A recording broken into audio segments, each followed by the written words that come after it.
paz, Senhor, meus irmãos. Estaremos estudando a lição de número 10 da Revista dos Jovens. Bendiga ao Deus Criador é o título da lição. Tema do trimestre: encorajamento, instrução e conselho. Alcance uma vida cristã feliz com os ensinos dos Salmos. Revista comentada pelo evangelista Marcelo Oliveira. Hoje vamos falar a respeito do Salmo de número 104. O texto principal diz: bendize a minha alma ao Senhor. Senhor Deus meu, Tu és magnificentíssimo. Estás vestido de glória e de majestade. Bendize a minha alma ao Senhor. Louvai ao Senhor. Salmo 104, versos 1 e 35. Resumo da lição: Deus é majestoso e glorioso, e suas obras revelam a sua magnificência, por isso somos chamados a louvá-lo, meditar em seus feitos e bendizê-lo por toda a vida. Então, nesses salmos que temos estudado durante o trimestre, temos aprendido atributos de Deus. Como já falamos em outro salmo, 91, por exemplo, Deus é altíssimo, é onipotente, Deus é nosso refúgio, nosso rochedo. Glórias a Deus. Deus é o princípio da sabedoria, Deus é aquele que nos perdoa, louvado seja o Senhor. Então, cada salmo, além da sua poesia belíssima, traz-nos também aspectos teológicos a respeito dos atributos de Deus. E hoje nós vamos falar desse atributo, que Deus é o Criador. Não somente o Criador, mas Ele é também aquele que ordena e que sustenta a sua criação. Louvado seja o nome do Senhor. Os objetivos da nossa lição são explicar a glória e a majestade de Deus apresentada no Salmo 104, conscientizar de que Deus governa a criação, saber que o Salmo 104 é um convite para nos deleitarmos no bem do Senhor. O texto bíblico se encontra no Salmo 104, versos 1 a 5, 9 a 12, 19 a 24 e o verso 35. Bendize, ó minha alma, ao Senhor. Senhor Deus meu, Tu és magnificentíssimo. Estás vestido de glória e de majestade. Ele cobre-se de luz como de uma veste, estende os céus como uma cortina. Põe nas águas os vigamentos das suas câmaras, faz das nuvens o seu carro e anda sobre as asas do vento. Faz dos ventos seus mensageiros, dos seus ministros um fogo abrasador. Lançou os fundamentos da terra, para que não vacile em tempo algum. Limite traçaste, que não ultrapassarão, para que não torne mais a cobrir a terra. Tu que nos vales fazes rebentar nascentes que correm entre os montes. Dão de beber a todos os animais do campo, os jumentos monteses matam com ela a sua sede. Junto delas habitam as aves do céu, cantando entre os ramos. Designou a lua para as estações, o sol conhece o seu ocaso. Ordenas a escuridão e faz-se noite, na qual saem todos os animais da selva. Os leãozinhos bramam pela presa e de Deus buscam o seu sustento. Nasce o sol e logo se recolhe e se deita nos seus covis. Então sai o homem para a sua lida e para o seu trabalho até tarde. Ó Senhor, quão variadas são as tuas obras, todas as coisas fizeste com sabedoria. Cheia está a terra das tuas riquezas. Desapareçam da terra os pecadores e os ímpios não sejam mais. Bendize, ó minha alma, Senhor. Louvai ao Senhor. Que belo cântico, louvado seja o nome do Senhor. De forma tão poética, demonstra aqui a característica da criação. Louvado seja o nome do Senhor. A gente vai ver aqui durante a lição que o Salmo tem esse paralelo com o Gênesis primeiro, os dias nos quais Deus criou todas as coisas. E como é uma das regras da hermenêutica, a própria Bíblia explicando a Bíblia, sendo que aqui está um formato de poesia, demonstrando a glória, a majestade e o poder criador do nosso Deus. Introdução. Nessa lição estudaremos um hino de louvor que celebra as obras de Deus. Nesse sentido, trataremos a respeito da glória e da majestade divina. Veremos também que Deus governa a criação, destacando seu poder criador, ordenador e sustentador. Finalmente, refletiremos a respeito do convite do salmista a cantar ao Senhor, meditar em seus feitos e bendizê-lo para sempre. Esta lição é um convite para, a partir da perfeição da obra de Deus, encontrarmos sentido para superar obstáculos em nossa vida espiritual. Então, essa obra, né, a própria criação, né, ela proclama, aleluia, a existência e o poder de um Deus Todo-Poderoso, um arquiteto, aleluia.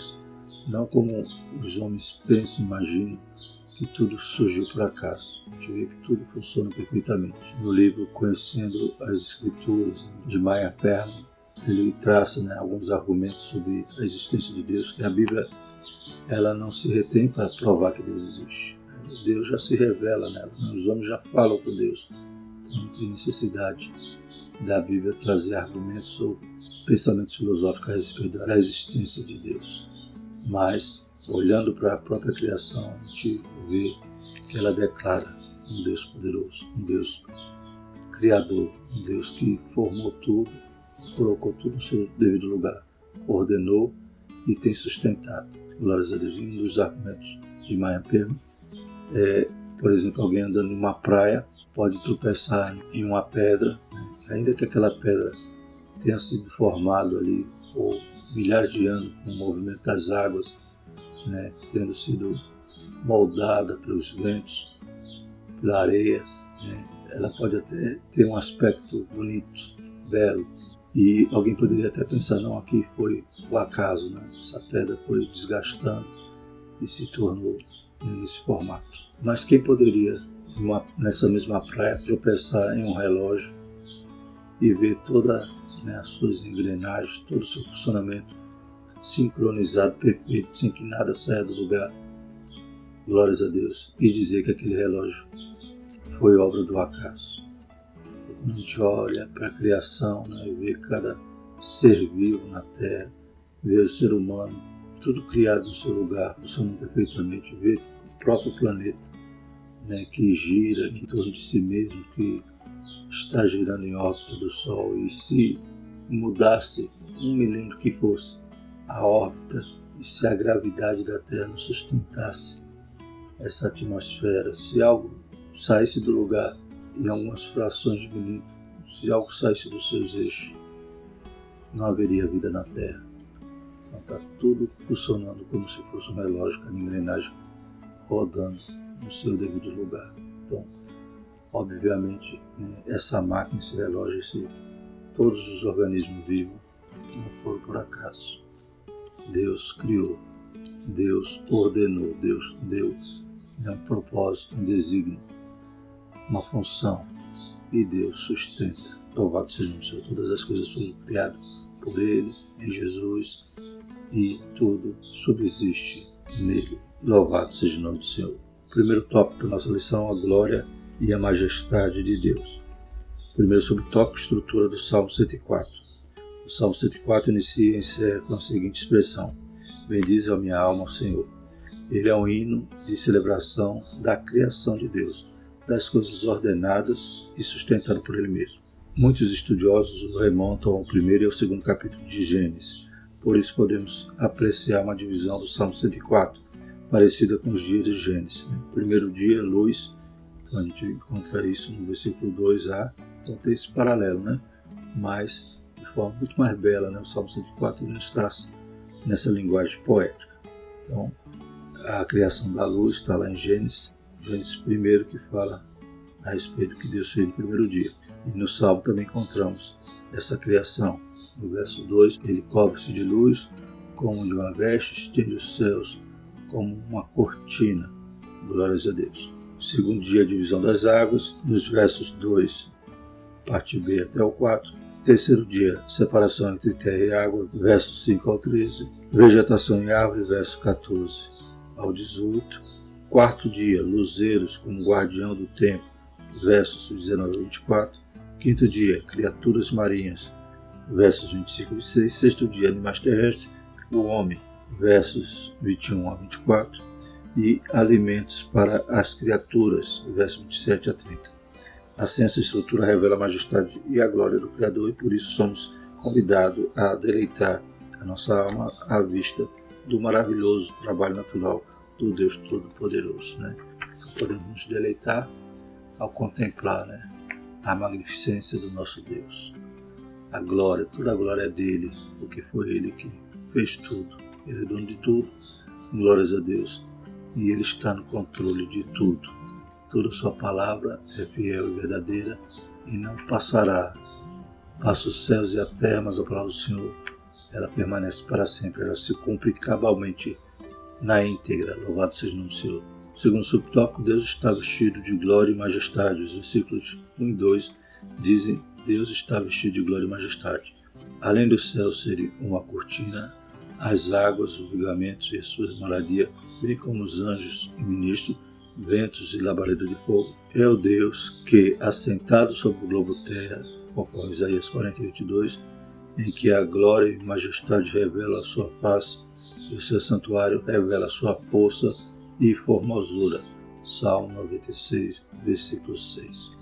Glórias a Deus, né? Então, Isaías viu na glória de Deus ali, ele no seu trono, louvado seja o nome do Senhor, e ele temeu até pensando que ia morrer. E é interessante também que esse versículo de Isaías 40:22, que diz: Ele é o que está sentado sobre o globo da terra, cujos moradores são para ele como gafanhotos. Ele é o que estende os céus como cortina e o desenrola como tenda para neles habitar. Então, todos esses textos demonstram a glória e a majestade, o quanto nosso Deus é excelso, tremendo. Glórias a Deus. Aleluia. Interessante também desse versículo é que há mais de 2.700 anos, né, a Bíblia já dizia que a Terra era redonda, né? Deus está sentado, né, metaforicamente, sobre o globo da Terra. A ciência só vai comprovar isso, né, milhares de anos depois. Logo, os 4 primeiros versículos do Salmo 104 revelam razões preciosas para que os seres humanos exalte e adore a Deus. Quem é o homem para que às vezes tente, né, atribuir ou repartir a glória de Deus? A glória de Deus não é repartida com ninguém, nem com ídolos de pedra, de pau, de gesso, nem de carne.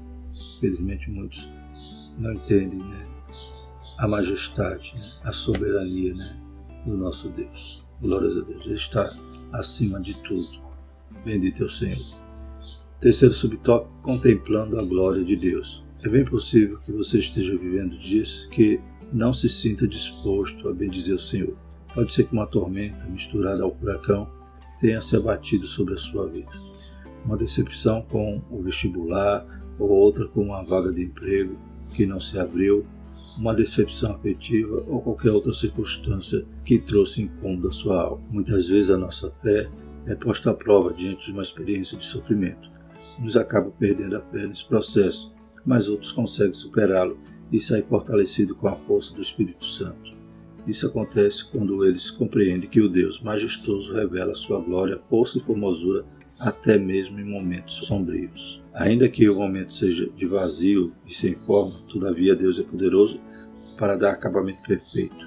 A ordem e sustentação da criação nos revela um Deus majestoso e formoso que ordena e sustenta a nossa vida por completo. Glórias a Deus. Então, ainda que venha a luta, a aflição, a decepção, a frustração, glórias a Deus. Lembremos que nós servimos, cremos em um Deus Todo-Poderoso. Como Ele deu forma a todas as coisas, Ele também pode colocar no lugar aquilo que a gente acha que está perdido. Glórias a Deus. Aleluia. Às vezes a nossa fé está sendo provada. Então a gente tem que saber, nesse momento, né, de infortúnio, de aflição, glorificar a Deus e não murmurar, né? Não questionar a Deus, mas fazer como Jó, né? Em tudo Jó não pecou, nunca atribuiu culpa a Deus, pelo contrário, ele dizia, né? Eu saí do ventre da minha mãe, eu voltarei, Deus deu, Deus tomou, bendito seja o nome do Senhor. E compreendamos que a vontade de Deus é sempre boa, perfeita e agradável, mesmo quando não entendemos, e que Ele é poderoso, que Ele tem todo o poder. Aleluia. Ele cria, Ele ordena, Ele sustenta, mas não está vendo aqui no Salmo. Segundo tópico, Deus governa a criação. Primeiro subtópico, Deus criou. A questão de apresentar Deus como Criador é de grande importância para nós, os cristãos. Ela responde as perguntas de onde viemos, qual é a nossa origem e para onde vamos. São perguntas que remontam o sentido da vida. Diante de muitas tentativas humanas em responder qual o sentido da vida e as questões do início e do fim da existência, o Salmo 104 afirma que Deus criou a luz, versículo 2a, dividiu as águas, versos 2b a 4, criou a vegetação e as árvores, 14 a 18, criou as criaturas marinhas, versos 25 a 26, criou os animais terrestres, o homem e os alimentos para as criaturas, versos 21 a 30. Nesse sentido, tudo que vemos na criação tem a assinatura celestial do Criador. Ora, sem Deus não haverá o sol, a lua, a estrela, o céu, a terra, os animais. Sem Deus você não existiria. Então essas dúvidas existenciais do homem só persistem enquanto não conhece a revelação, a palavra de Deus. Hoje as pessoas que não têm Deus não sabem de onde veio, para onde vão, nem o que deve fazer, a sua função aqui na Terra, para que foi criado. Mas a palavra de Deus nos revela essa criação, que Deus criou todas as coisas, aleluia, e tudo com um propósito, com um desígnio. Então, lendo a palavra, a gente encontra as respostas para a inquietação da nossa alma sobre a nossa existência. Louvado seja o Senhor. O cristão já tem esse conhecimento advindo de Deus. Glórias a Deus. Já conhecemos o início e já conhecemos também o ômega, o fim, lá o Apocalipse, a revelação das últimas coisas. Bendito é o nome do Senhor. Enquanto estamos aqui na terra, estamos cumprindo o propósito de Deus em nossas vidas. Por isso podemos viver pleno, realizado e sabendo que estamos na direção de Deus para chegar lá no destino, glórias a Deus, de forma que habitaremos com o Senhor para todo sempre. E todo o relato da criação, é mais fácil crer na palavra, na revelação de Deus, do que crer nas teorias da ciência, de achar que tudo surgiu do acaso, surgiu de uma explosão, sem sequer um propósito, sem sequer alguém por trás, arquitetando todas as coisas, criando todas as coisas. Então, para crer na forma como eles creem, de que a ciência tem a resposta para tudo, sem que essas teorias possam ser provadas, seria realmente científico, porque são só teoria, a origem do homem, como eles pensam, como veio lá do Australopiteco, dos macacos. Então, tudo isso tem que ter mais fé para crer nessas teorias infundadas, que não são provadas, que não encontraram nunca o elo perdido, ou seja, aquela criatura que é meio macaco, meio homem, que estava no meio da evolução. Tem que ter mais fé para crer na ciência do que crer na revelação de Deus, que é lógica, louvado seja o nome do Senhor, perfeita, e demonstra que realmente tudo para existir tem que ter tido um Criador, um arquiteto, para tudo funcionar como funciona, tudo ter essa ordem, aleluia, e se manter até agora. Bendito é o Senhor. E o segundo tópico fala exatamente sobre essa ordem. Deus ordenou. Deus não apenas criou, mas ele ordenou a sua criação. Certo filósofo na antiguidade disse que próprio do sábio é ordenar. Deus é todo sábio. Verso 24 de Romanos 11, 33 a 36. Por isso ordenou a sua criação. Versos 19 a 22, nosso texto do Salmo, que diz: designou a lua para as estações, o sol conhece seu ocaso, ordena a escuridão e faz-se a noite, na qual saem todos os animais da selva.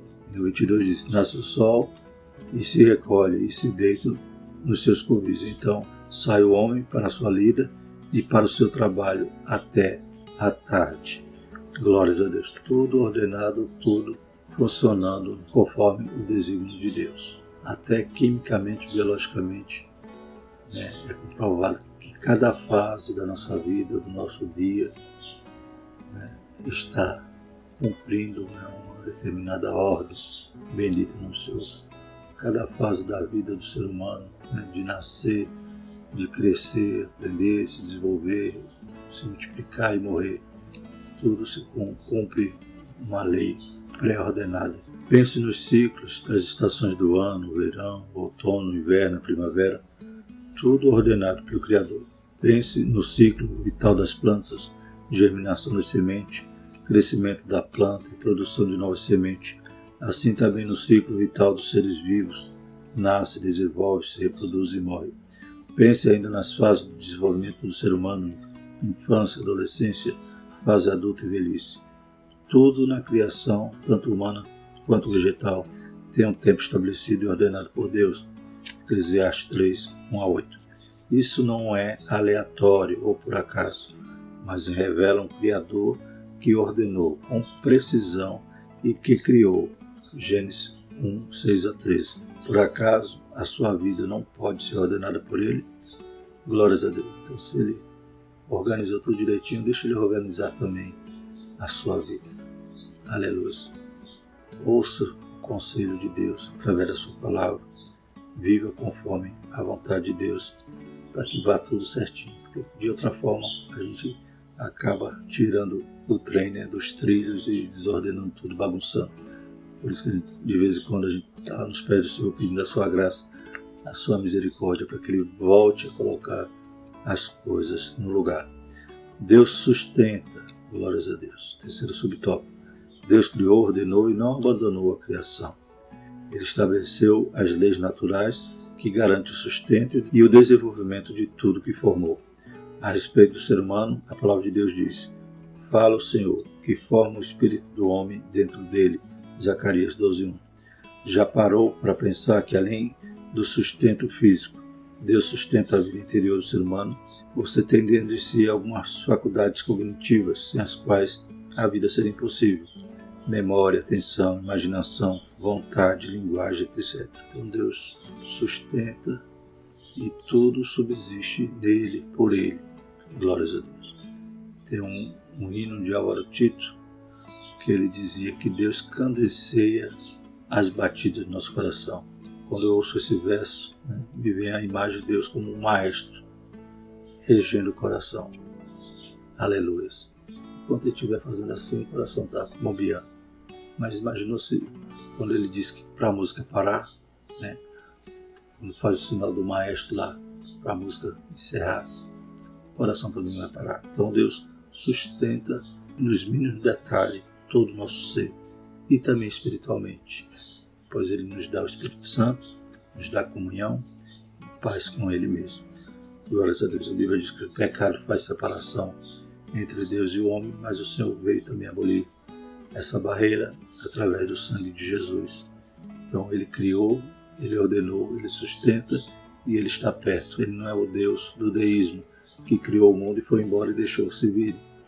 Não, Ele está todo o tempo nos convidando para fazer parte da nossa vida, pois Ele é o Emmanuel, o Deus conosco. É por meio dessas faculdades, então, a memória, atenção, imaginação, vontade e linguagem, que a palavra de Deus comunica para nós a vontade divina e o Espírito Santo esclarece-nos a respeito de verdades celestiais. Romanos 8,16. Por isso o Senhor Jesus afirmou: nem só de pão viverá o homem, mas de toda palavra que sai da boca de Deus. Ora, Ele sustenta você física, emocional e espiritualmente. Glórias a Deus. E o terceiro tópico, um convite para deleitar-se no bem do Senhor. Cantarei ao Senhor, primeiro subtópico. Por tudo que Deus fez e faz, o salmista diz: cantarei ao Senhor enquanto eu viver. Verso 33. É um convite para viver de maneira em que a vida seja digna de louvar a Deus. Assim, cante ao Senhor, porque Ele criou você. Cante ao Senhor, porque Ele ordena a sua vida. Cante ao Senhor, porque Ele sustenta a sua vida. Em Deus tudo é motivo para louvar. Nós temos motivos e precisamos estar vivendo uma vida santa para que o nosso cântico, o nosso louvor chegue até o seu trono. Segundo subtópico, a minha meditação. Uma vida de louvor a Deus não pode ser dissociada de uma vida de meditação. Por isso o salmista afirma: a minha meditação a seu respeito será suave, por isso eu me alegrarei no Senhor. Os judeus sempre tiveram em alta conta a prática da meditação bíblica. No Ocidente, infelizmente, essa prática não é muito comum. A meditação bíblica tem a ver com a ideia de pensar de maneira bem concentrada a respeito de algo bíblico e espiritual. Isso pode ser feito antes de um período de oração e após a leitura de uma porção bíblica. A meditação é essa capacidade de se concentrar naquilo que você está lendo, meditando, aprendendo ali da parte de Deus. É diferente da meditação das religiões orientais, que vai dizer que é para você esvaziar o pensamento. Não. A meditação bíblica é para você se encher de Deus, não se esvaziar e ficar pensando no vazio, como as outras religiões vão ensinar. A meditação bíblica que os judeus prezam e que nós ainda damos pouco valor é você parar e ficar pensando, né, na magnificência, na glória de Deus, aleluia, na sua palavra, na sua revelação, em tudo aquilo que Ele quer nos transmitir. Por exemplo, nessa lição estudando a respeito da majestade de Deus como Criador, ordenador e sustentador da criação. Seria muito proveitoso parar um pouco e meditar a respeito disso. Algumas perguntas a partir do texto bíblico lido ajudam nesse processo. A visão de Isaías 6, de 1 a 3, ajuda-nos a contemplar a beleza da majestade do Senhor. Como posso contemplar a majestade e a glória de Deus? O que eu era antes de Deus me criar? Que impacto tem em mim a verdade que Deus me criou do nada? Consigo observar Deus organizando seu plano em minha vida, na infância, na juventude e na fase adulta? Percebo os dias em específico em que contemplei a provisão de Deus? Essas perguntas meditativas devem ser feitas em profunda constrição espiritual e quebrantamento de espírito, com uma consciência de que Deus está presente. Então é algo racional, algo, aleluia, do coração, que nós podemos estar nos perguntando, nos indagando, falando com Deus, meditando, né?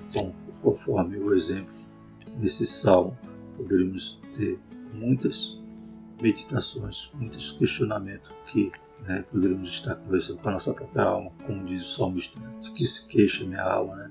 Então, o salmista tinha essa introspecção de estar meditando na palavra de Deus. Quando praticamos isso de maneira disciplinada, somada à nossa vida de oração, o resultado é o seguinte: eu me alegrarei no Senhor. Após uma semana de prática, é notória a diferença em nossa vida espiritual. A prática da meditação bíblica tem base na Bíblia e na história da igreja. Homens de Deus do passado, como John Wesley, praticavam a meditação bíblica. Teremos muito proveito espiritual ao meditarmos em diferentes porções das Escrituras Sagradas. E terceiro subtópico, bendize a minha alma, Senhor. Finalmente, o salmo encerra-se com o salmista exortando a própria alma a bendizer o Senhor. Lembre-se que a expressão bendize a minha alma ao Senhor também inicia esse salmo. Fica claro que, independente do que esteja acontecendo em nossa vida, temos muitos motivos para deleitarmos em Deus. Após cantar ao Senhor e meditar em suas obras, não há outra coisa a fazer senão bendize a minha alma, Senhor. Glórias a Deus. Então, louve ao Senhor no final desse processo de adorá-lo, de cantar e de meditar na sua grandeza. Bendito é o Senhor. Concluindo, nessa lição contemplamos a glória, a majestade de Deus. Aprendemos que esse ser glorioso criou todas as coisas e não somente as criou. Ordenou todas as coisas e não somente ordenou. Ele sustenta todas as coisas. Isso é muito consolador, pois entendemos que não fomos deixados sozinhos no mundo. Deus está conosco.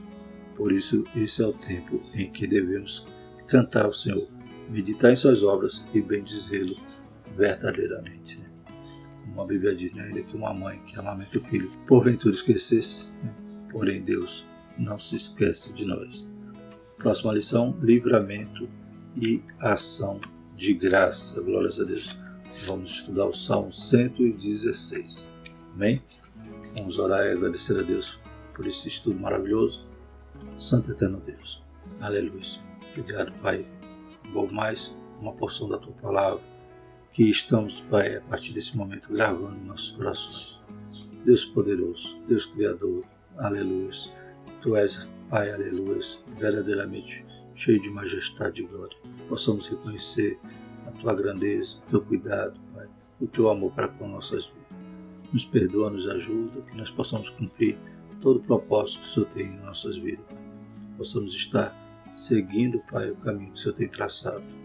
Aleluia, não desviar nem para a esquerda nem para a direita, mas fazer a Tua vontade, fazer a Tua obra e um dia estar habitando com o Senhor eternamente. Deus poderoso e santo, continua, Pai, nos revelando, aleluia, cada cuidado que o Senhor tem em nossas vidas de forma maravilhosa. Obrigado, Senhor. Perdoa nossos pecados, nossas falhas. Sabemos que somos imerecedores das Tuas bênçãos, mas o Senhor tem nos amado primeiro. Em nome de Jesus nós te pedimos, te agradecemos por tudo isso. Amém. Que a graça do nosso Senhor Jesus Cristo, o amor de Deus e a comunhão do Espírito Santo permaneça sobre nós, hoje e eternamente. Amém.